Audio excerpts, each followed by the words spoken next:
Hello, good morning to all of you. जो अपना अभी तक अपन थर्मोडाइनमिक्स चल रही थी और थर्मोडाइनमिक्स का जो अपन ने लास्ट टॉपिक कवर किया था वो टॉपिक अपना था हीट कैपेसिटी। तो दो चीज़ें अपन ने पढ़ी थी, heat capacity eight constant pressure and heat capacity eight constant volume. देखिए अपन ने जो पढ़ा था heat capacity eight constant pressure, तो अपन ने सीपी और सीवी के बारे में पढ़ा था। सीवी हो जाएगा heat capacity eight constant volume और सीपी हो जाएगा heat capacity eight constant pressure. तो अपन ने थर्मोडाइनमिक्स रिलेशनशिप देखी थी इन दोनों के बीच में। आज जो अपना जो नेक्स्ट टॉपिक होता है वह अपन देखेंगे कि सीपी और सीवी में रिलेशन क्या है। तो देखिए, एक तंत्र के लिए सीपी व सीवी के मान समान नहीं होते हैं। स्थिर आयतन पर अवशोषित ऊष्मा आएगा यहाँ पे। अवशोषित ऊष्मा तंत्र की आंतरिक ऊर्जा में वृद्धि करती है, जबकि स्थिर दाब पर अवशोषित ऊष्मा आंतरिक ऊर्जा में वृद्धि भी करती है और कार्य भी करती है। ये चीज़ अपन ने पढ़ ली थी। इसीलिए ऊष्मा की मात्रा अवशोषित करने से स्थिर दाब पर ताप में वृद्धि कम और स्थिर आयतन में वृद्धि अधिक होती है। इस प्रकार क्योंकि स्थिर दाब पर ताप में वृद्धि कम होती है, क्योंकि स्थिर दाब पर होता है तो सिस्टम जो वर्क भी कर लेता है, इसलिए कम हो जाती है, जबकि इंटरनल एनर्जी कम हो जाती है, जबकि स्थिर आयतन पर ताप में वृद्धि अधिक हो जाती है। इसी प्रकार समान वृद्धि के लिए स्थिर आयतन की अपेक्षा स्थिर दाब पर अधिक ऊष्मा की आवश्यकता होगी। सीपी व सीपी में निम्न प्रकार से संबंध स्थापित किया जा सकता है। अब देखिए इसने क्या किया है। सीपी सबसे पहले इसने किया सीपी माइनस सीवी। देखो सीपी अपन ने अभी जो पहले था तो अपन पढ़ के आए थे, तो सीपी हुआ था delta H upon delta T, और अपन ने जो सीवी था वो अपन ने था delta E upon delta T at constant volume के ऊपर था, और ये एट कांस्टेंट प्रेशर के ऊपर है। ठीक है, अब नेक्स्ट जो है अपना, अपन ने एंथैल्पी में एक इक्वेशन पढ़ी थी कि एच इज इक्वल्स टू होता है ई प्लस पी वी। इसने क्या किया है, इस जो पूरी इक्वेशन है, इस इक्वेशन को इसने टी के संदर्भ में इसको अवकलित किया है। अब देखो इसमें अगर अपन इसका डिफ्रेंशिएट करते हैं, इसका अवकलन करते हैं, तो टी के रेस्पेक्ट में करना है अपन को, तो ये हो जाएगा अपना delta H upon delta T at constant pressure, और इसमें प्रेशर को इसने कांस्टेंट रखा है। देखो इस व्यंजक को स्थिर दाब पर, दाब कांस्टेंट है, टी के संदर्भ में अवकलित करने पर, तो delta H upon delta T at constant pressure, तो delta E upon delta T at constant pressure plus P delta V upon delta T at constant pressure.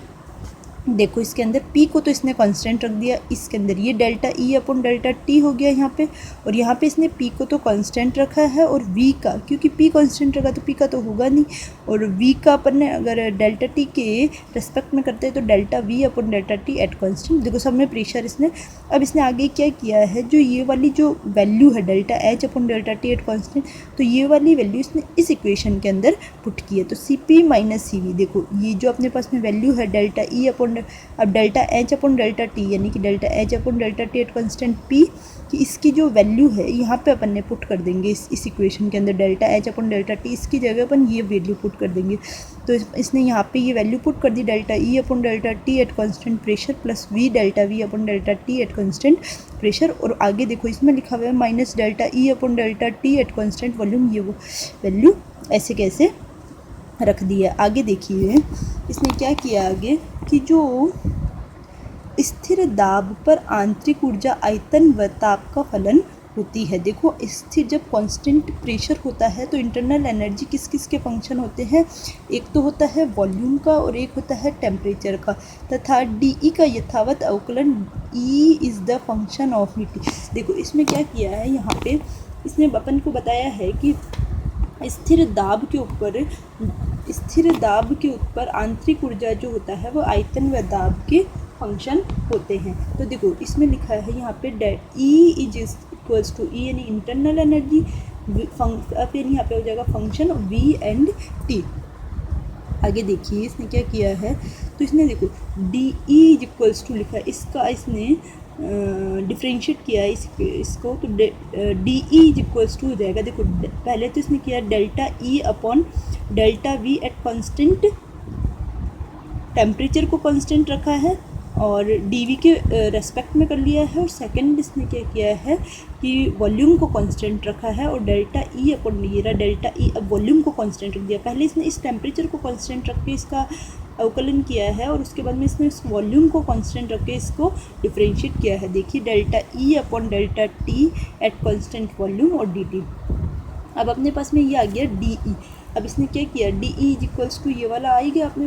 अब नेक्स्ट है, इसने इस समीकरण के दोनों ओर dt का भाग देकर स्थिर दाब की शर्तें लगाने पर इस इक्वेशन को अपन को पूरी इक्वेशन में इसमें dt को से डिवाइड करना है। तो delta E upon delta T at constant pressure ये आ ही जाएगा, delta E upon delta V at constant T। अब देखो इसमें dV अपॉन ये डेल्टा V है, ये इसके हमें dt का भाग देंगे, इसमें dt का आएगा, यहाँ पे ये dt का और एट कांस्टेंट प्रेशर, और इसमें भी अगर इसमें dt का भाग लगाते हैं तो यहाँ पे अगर डेल्टा t का भाग लगाते हैं, इस डेल्टा t से ये डेल्टा t कैंसिल हो जाएगा और delta E is equals to हो जाएगा delta E upon delta T। ये केवल यहाँ पे ये एक वैल्यू रह जाती है, तो इस वैल्यू को अब अपने पास में इससे अपने पास में delta E upon delta T की वैल्यू आ जाती है, और इस वैल्यू को अपन यहाँ पे इस जगह पुट करते हैं। देखो ये रहा delta E upon delta T, सबको दिख रहा होगा यहाँ पे delta E upon delta T at constant value, इसलिए अपन ने ये वैल्यू निकाली है। अब देखो यहाँ पे Cp माइनस Cv, ये देखो इसी के अंदर देखो delta E upon delta T ये है, ये इसमें इसने ऐसे कैसे लिख रखा delta E upon delta V at constant, sorry इसने इस वैल्यू से निकाला है Cp माइनस Cv। अब इसने क्या किया है, पहले इसने